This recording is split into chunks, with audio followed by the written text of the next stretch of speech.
আপনি যদি নিজেকে ধার্মিক মনে করেন তাহলে এই ভিডিওটা আপনার জন্য। আমাদের ধর্মের নাম ইসলাম। তো পৃথিবীতে যতগুলি নাম সৃষ্টি হয়েছে, আগে নামের বস্তুটা সৃষ্টি হয়েছে। যেমন আপনার নাম রহিম। রহিম যখন পৃথিবীতে ভূমিষ্ঠ হয়েছে 5 দিন কিংবা 7 দিন পরে আতর ঘরে আপনার বাবা মার নাম রেখেছে রহিম। কিন্তু এই রহিম নামের যে বডিটা, এটা পৃথিবীতে এসেছে 5 দিন কিংবা 7 দিন আগে, নামটা এসেছে 5 দিন কিংবা 7 দিন পরে।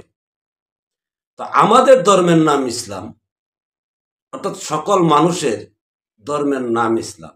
তো সুতরাং এই ধর্ম জিনিসটা কি সেটা আপনি চিনেন কিনা? আরো মজবুত করার জন্যে আপনি যদি বলেন যে ধর্ম আবার কোন বস্তু, কারণ বস্তু ছাড়া তো কোনো নাম হয় না। আপনার যদি এমন বিবেক থাকে তাহলে আপনি একটা নাম কমেন্টস করে বলে যান এই নামটা আছে, তার বস্তু নেই। সুতরাং আগে বস্তু পরে নাম।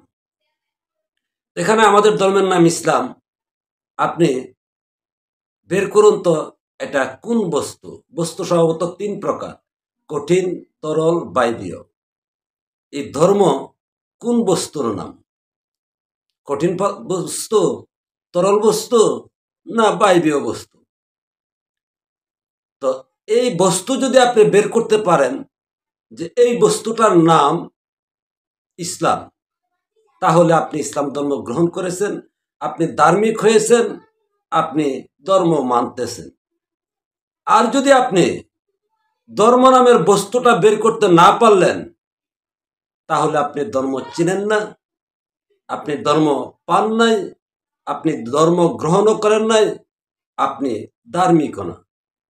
তো সুতরাং ধর্ম না চিনে, না গ্রহণ করে ধর্মের কথা বলা কি বিধর্মী নয়?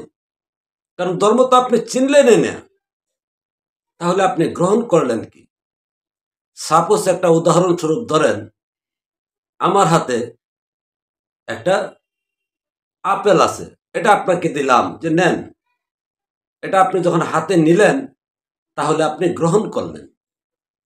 বলতে পারবেন যে আমি আপেলটা গ্রহণ করেছি। এখন আপনি আপেলকে মান্যতা করতে পারেন, আপেলের জন্য অনেক কিছু করতে পারেন। আসলে আপনি ধর্ম জিনিসটাই গ্রহণই করলেন না, কেউ আপনাকে দিলই না, আপনি গ্রহণ করলেন কি? আবার নিজেকে ধার্মিক বলতেছেন। কেউ বলতে পারেন যে মুসলমান হলে আমি নামাজ পড়ি। আরে নামাজ পড়লে আপনি নামাজি, আপনি তো ধার্মিক নন। কেউ বলতে পারেন আমি কালিমা পড়তেছি, আপনি কালিমা পাঠক, আপনি ধার্মিক নন। আপনাকে কে ধর্ম দিয়েছেন আর কে ধর্ম পেয়েছেন? এমন কোন সৎসাহসী নারী পুরুষ থেকে থাকলে আমার এই ভিডিওতে কমেন্টস করে দিয়ে আমাকে ভুল প্রমাণ করান, আর আপনি শুদ্ধতা আছেন সেটা দেন। না হলে ধরে নিন ধর্মের নামে ধর্মের কথা বলে ধার্মিক সেজেছেন, আপনি বিধর্মী। কারণ আপনি তো ধর্ম চিনেন না, গ্রহণই করেন নাই। আপনি কি করে ইসলামিক হলেন, ধার্মিক হলেন? শুধু এটা মুসলমানদের বা ইসলাম ধর্মের জন্য যে তা নয়। আজকে কোনো হিন্দু ভাই বা হিন্দু বোন যদি মনে করেন আপনার সনাতন ধর্মের, আপনার সনাতন ধর্ম জিনিসটা কি সেটা আপনাকে কে দিয়েছে, কোন দিন আপনি গ্রহণ করেছেন, আর আপনি কখন সনাতনী হলেন? না হলে আপনিও বিধর্মী। কারণ ধর্ম যারা গ্রহণ করে মানেন সে ধার্মিক, কিন্তু ধর্ম গ্রহণ করলেন না সে মানেনও না। আর ধর্ম যারা না মানেন তারাই বিধর্মী। আশা করি বিচার বিশ্লেষণ করে এটার মতামত, আপনার অভিমত আর এই যুক্তিতর্কগুলি কি হতে পারে জানাবেন। আর যদি যুক্তিগুলি আপনার কাছে ভারবাহী, ওজনবাহী লাগে, তাহলে আমার ইউটিউব কিংবা ফেসবুকে আলোচনাগুলি শুনতে পারেন, আপনার জীবনে কাজে আসবে। ভালো থাকবেন, আল্লাহ হাফেজ।